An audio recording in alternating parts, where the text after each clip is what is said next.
So here I'll show that how the conventional, not conventional, the mainstream farming is happening around. They till the soil, they use polythene as to cover the soil, and also they use a lot of herbicides. That's why the farm looks very clean like this. It's like almost like industrial like. But whereas you can see the contrast to a farm that we have so much weeds around, we have greens around, like we keep it as natural as possible. And let's go. And you can see here that we have set up a natural pond here. Where you saw there is a pond which is made out of covered with the polythene and all that. But here you can see that it's a natural pond we made for both for our birds and also the birds in the wild. So this is how we try to do, like replicate nature as much as possible, not to really do too much. You can see here the rich algae in it. It's called azolla. This azolla we feed for the both hen and cows and all other birds also, like ducks also. And on the line, you can see that we kind of a wild grass, which is actually very important. And then we have the sugarcane. The tall one is sugarcane, like 2-3 varieties of sugarcane. So this is something we can see that this is like a natural rock. And but the water, we are diverting the rainwater for now to this pond. But in non-rainy seasons, we pump the water from that main tank to this. So we're trying to kind of replicate the nature as much as possible.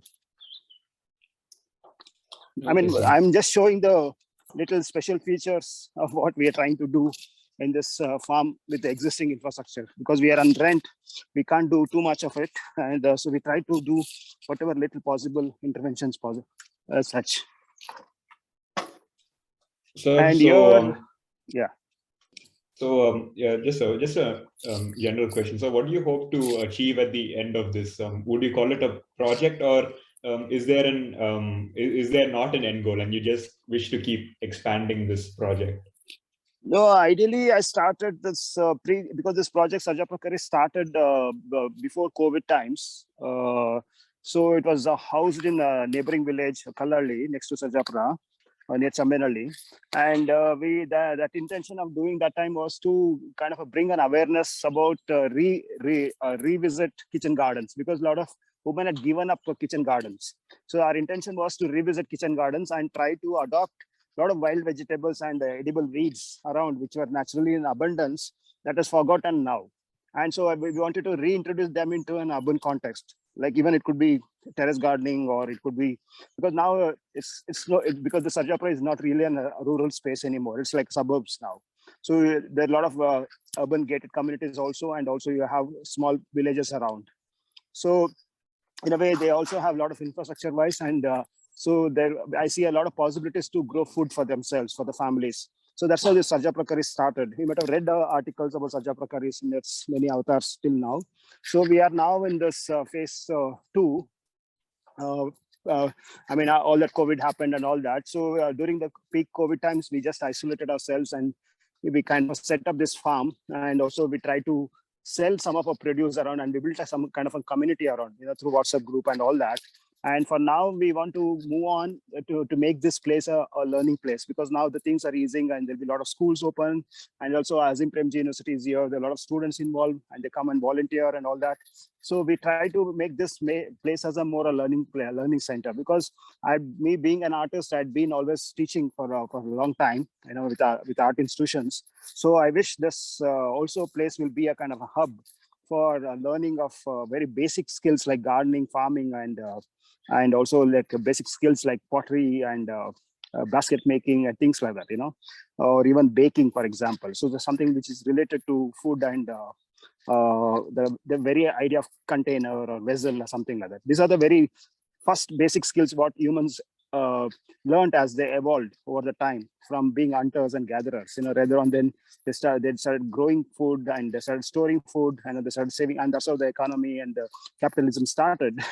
So this is where it's like my instincts are about to make the generation, whatever the knowledge wise and also hands-on work, so that the kids and other young people, or even the elderly or whoever was interested, to get connected back to the soil and roots and food and growing. So this can be a kind of a happening center at this, what do you call it, 3.0 edition. Yes, sir. Yes, so that's a very interesting ambition, sir. And right now, do you have a next step in mind, or just move as it goes along? As I said, because you know that this project is not just focused on any other farm like projects, like gardening projects. This is that's why we named it as Sarjapura Curries. The curries means is about, we are talking about the kind of traditional food, what they were growing and what they were eating and things like that. Because when you think like a city like Bangalore, which is mostly with migrants, you always assume it doesn't have its own culture. So maybe people know Mangalore style restaurants or Udupi style restaurants or something like that, or Karwar style or go things like that, or Malabar or Kerala style. But nobody would say that Bangalore would have a style, or even for example Mysore, or Mandia, for example. So, but this is the story, sad story of the big cities, which with a lot of migrants. They always are, because a lot of other cultures move in, and that nobody will assume that locally it will have some kind of an existing model. Like for example, even in USA, for example, America. So nobody imagines that Native Americans had a tradition there, or their own culture there. So we only talk about the current American situation now, and that everything is there. Then Chinese are there, Indians are there, all kind of culture, but we never talk about what is authentic American food, for example. So in the similar micro scale here, I'm addressing this whole knowledge about this because Sarjapura, as it's a kind of a dry region and very little rainfall compared to other regions, and there's no rivers around and things like that. So within these things, how did people survive eating whatever is available around? So to revive that knowledge and also say no, not only to chemical farming, industrial farming, but also say no to hybrid also. So whatever we are trying to grow here is all native varieties and heirloom varieties, and also the recipes based on the traditional knowledge here. So this is what I had to achieve. And at the same time, eventually, if the COVID and all the situations is, and as people move out and are comfortable around being there, so I ideally wish to make some kind of a canteen or a cafe. That was also original idea. So where even local villagers and also people from like the gated communities or apartments and all could come and buy a curry in a day. So we would only make a curry, for example. Not really, we don't offer anything but except for one curry per day. So people would come and buy an authentic Sarjapura curry, for example. So that's my kind of an ultimate thing, which has been postponed due to COVID situation. For that, we would also grow the ingredients more or less in the farm, and sustain that within this knowledge and the limitations around. Yes, sir. So COVID has brought a lot of limitations to everybody's life, but you seem to have capitalized on the situation and sort of adapted to it and created this very interesting farm. So yes, sir. And so you talked about two different kinds of cropping. So one was the more industrial type, and the second was more natural. Is there any particular just out of curiosity, a particular cropping pattern that you follow to make it advantageous for you? Really, I don't follow. Like there are many kind of methods of like people call it as natural farming, people call it as organic farming, or some call it as from permaculture and all that. So I'm not stuck to any kind of one method, because basically I had to observe and also study what's natural here to these conditions. So we can't implement some other techniques which is kind of a or methods tried in other conditions, other countries and things like that. So we have to understand what is local here. So what you have to understand the rain pattern, you have to understand what is like what grows in what seasons, and what sustains which has more sustainable capacity in this weather conditions and things like that. So that way it's like mix and match that way. So I don't have follow that. But one thing you can see that when I showed you the neighbor farm, which is like fully flat, but you can see my farm. So you don't see soil at all, though it looks crazy and wild. It's all grass is grown up to like almost like 1.5 feet. People are scared to come in and things like that, but still this is how we operate. But whatever you can see, as I move my camera, there are little patches which we are done in summer like this, what we call as grow beds or raised beds. You can see that how the soil compared to other farms, it's like you can see that my hands are still, I can pierce into the soil without any efforts. I don't need tools. I don't have to till the soil. You can see that kind of a wild mushrooms growing, So this is how actually a natural soil has to be the way it is in the forest. So all this vegetation and all these things has to be as natural as possible. So, and also it has to be, you can see that the entire bed is full of mushrooms where there's so much of organic matter. And you can see that this is the other side. As we enter, you'll see turmeric, and you see, and also we have a desi native hen here, Kadaknath. So it is again in the free range. They are not caged except for the night. We don't cage them in the daytime, And we have another breed of hen there. And you see wild vegetables here. So all are natural here. I think except for the Parthenium, which is invasive weed, we don't remove anything in our farm. So we try to keep it, see, you can see how wild it is. So the entire farm looks like this. But if you go around in most of the farms here, you don't see a single grass. They're always on a mission to remove every weed, every grass possible around, But you can see such diversity we have. And only when we want to grow some edible greens, like whatever we want to grow and sell, so we make this raised beds. So these raised beds are full with organic matter and this thing, and we don't spray anything. We don't apply much and things like that. So this is what actually we want to grow if it's about growing greens like sopo and kire and all that. So they need little special thing from because they'll be lost in this wild. But whereas other crops like turmeric and corn and other bottle guards and all that, you can see bottle guards in the distance. I'll show you. So those all can be sowed as natural as possible. We don't have to do much with the soil. We don't have to disturb the soil at all. So you can see the bottle guards here. There are many varieties and shapes and all that. So only these beds are with the greens, with like ramaranthus and other things, and the corn and things like that. So we have a lot of pumpkins around. The season is almost getting over. So you can see pumpkins here, and also we have a very special beans called wing beans. And most of them, 50% of our produce is left for the seeds. And we also have castor, wild castor, which we feed our goats and other things. And we have a lot of creeper varieties here because that last season was a creeper season for to sow a lot of creepers. So we sowed a lot of creepers here. And we have bendies, native bendies. As you can see, some purple colors and some green colors. So a lot of native stuff like this. And then we also have a lot of wild growing edible greens like manatakali and also wild bendi. You can see this bendi here. Lady Swingo, it's wild variety. It's growing. You can see here a lot of pumpkins around. There's another variety of bottle gourd. So many shapes and many colors. And that entire row in the fence is all with the chickadee. So they now started flowering. By December, we'll have a lot of harvest. And you can see these beds, this is what we call as grow beds or raised beds, is all what we did in the summer. So we were only focusing during summer because we'll have water, we have to water every day almost. So we try to do it only in the limited spaces like this. In this only, we were growing only within these beds. So we would water only that part, and we'll have creepers and other vegetables in this. You can see the difference in the soil. You can see the color. It's still soft, and I can really put my fingers.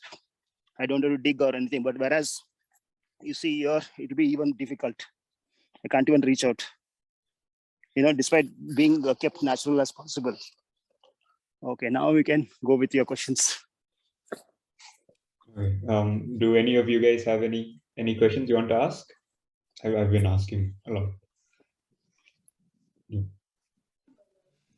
Yeah. So another question we had was like, are there any problems you face on a daily basis? Like, the biggest problem is actually about convincing people here.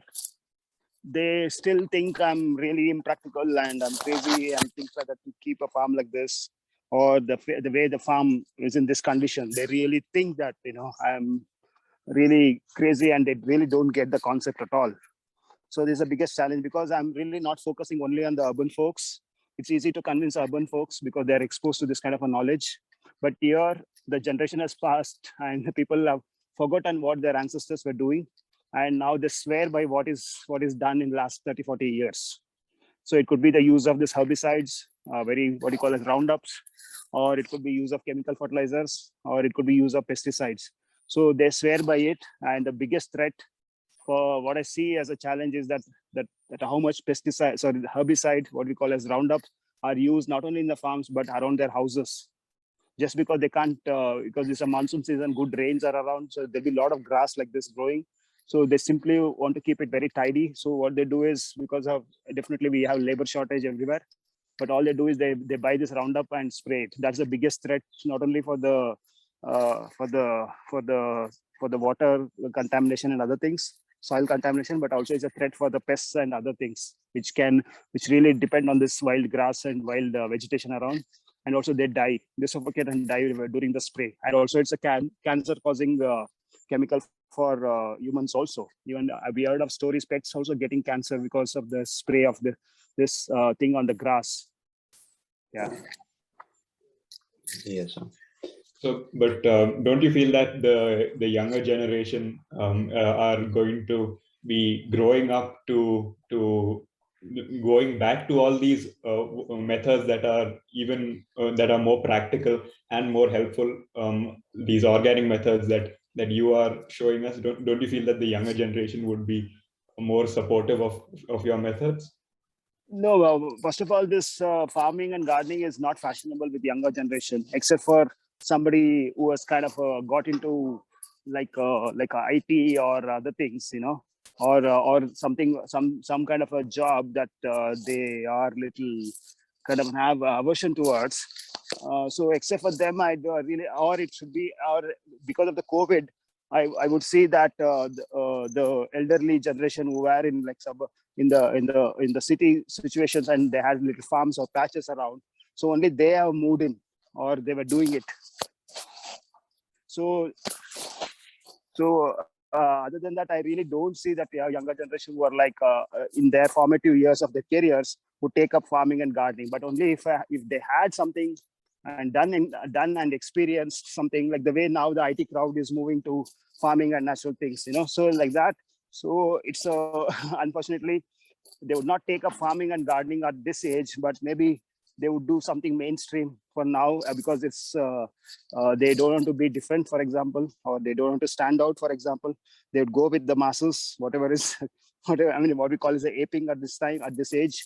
And then maybe if someone realizes something with some sad part of their professions or something like that, maybe that's when we can expect somebody to come and do something about their whatever this thing. See, even myself, I'd been into art, but through art also I was talking about the my own community I belong to, and my own surroundings and all these things. But for me also, it took so much time for me to even like to think about this, because we as a teenager I was interested in doing this, but somehow this art was I was very passionate about art, and I took art too seriously that it took almost like 20 years of my professional career to do it. But now, as you know, if you might have read about it, Sarjapura Curries still is my art project, where I bring kind of a community together as a form of art practice. Instead of making art objects, I would make this kind of spaces for people to come and see and experience and things like that. So even in art practice, though I studied sculpture and things like that, practiced sculpture initially in my formative years, but later on I moved on to doing certain kind of an art where we call it as a community art practice. So with that community art practice, where you make possibilities for people to come together, where like the way painting and sculptures in the museums are an excuse for people to come or meet and see.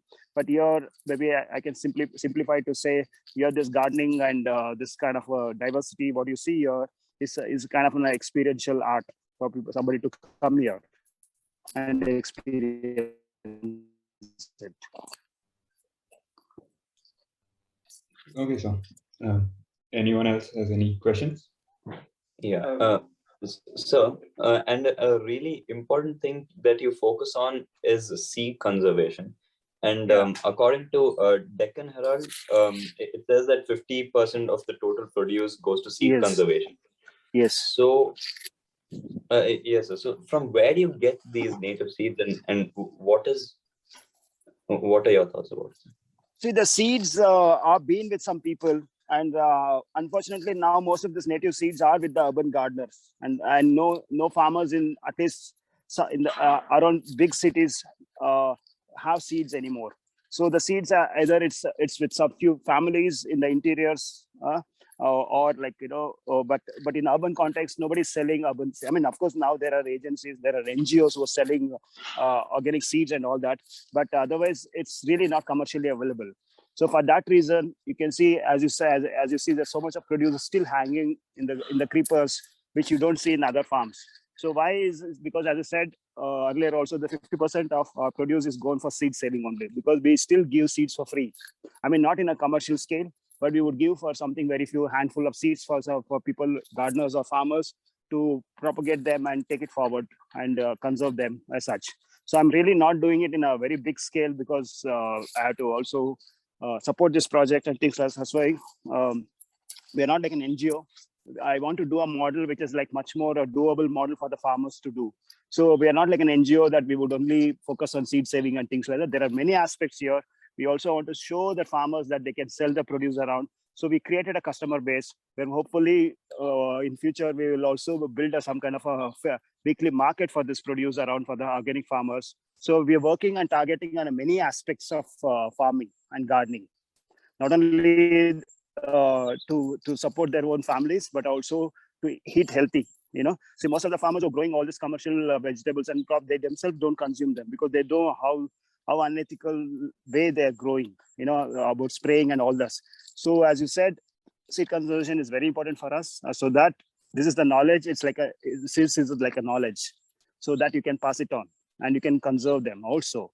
And a lot of people who experienced this vegetation and grow, and how effortlessly this native seeds in this natural condition can thrive is a biggest challenge, biggest learning for a lot of people. So whereas if you grow hybrid and alien seeds, it's very difficult. Like for example, cabbage and cauliflower is not known to our region. If you try and grow cabbage and cauliflower in Kolar conditions, because there's a big demand in Bangalore, so the farmers have to really spray a lot of pesticides and this thing like that. And you can Google search the stories of how much pesticides went in Kolar to grow cabbage and cauliflowers. So I'm strictly not growing any hybrid seeds here. So you will not find cabbage and cauliflower in the farm at all. I will grow only those vegetables of which I can save seeds in my farm. Otherwise, I will not grow. So most of the vegetation you see in a farm is mostly a second generation, third generation seeds which we saved and which we're growing. So nothing is like we import or we bring and try here. So it's mostly we try to sustain it in our conditions, and whichever thrives here, only that we propagate further. Sir, from what I understood, you said earlier that you grow quite a varied amount of crops like sugarcane to bendies. So from what I understand, their climatic conditions are kind of different. So do you grow that for the seed conservation, or like how do you manage that? Because normal farmers use like chemical inputs to make that work, but how do you make that work? I mean, the sugarcane example was just it's not really a main crop. It is mostly to kind of have a diverse thing, because that we, at least in the monsoon season, because there's a lot of rain water running through that lane in that street. So I diverted that rainwater which is going through this street to this natural pond you saw. So on the bund of that natural pond, I try to grow sugarcane and things like that. So really, it's difficult to grow sugarcane here because it needs a lot of water. Just that I have a pond there, natural pond, it also makes an ambience. And also since this is a place where a lot of people come and kind of experience the very diverse things. So that's why we tried that small patch as just for the family consumption, or just for the it's because it's also like kind of a living museum. So that's why I kind of try to sow that in that bund. So it's really not a main crop, Okay, got it. What we wanted was just to have a brief idea of what actually you do on your farm, sir. And I think we've got much more than that, sir. So that was great, sir. Thank you so much for answering all our questions. And we learned so much more than what we already knew, sir. So thank you for that. And with that, we can conclude the recording.